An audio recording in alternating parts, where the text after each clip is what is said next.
So in this Google Finance tutorial video, I'll be showing you guys how to view the top losing stocks on Google Finance. So once Google Finance is opened up, I want you to go to the right hand side of the main screen where it says market trends and then press on where it says losers right here.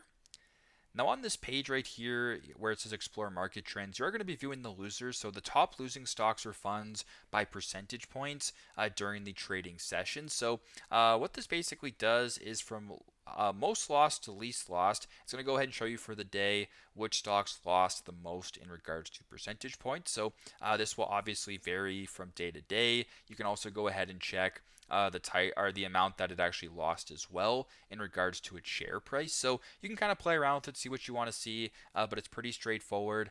This is how to view the top losing stocks here on Google Finance. Thanks again for watching, and I hope this video helps.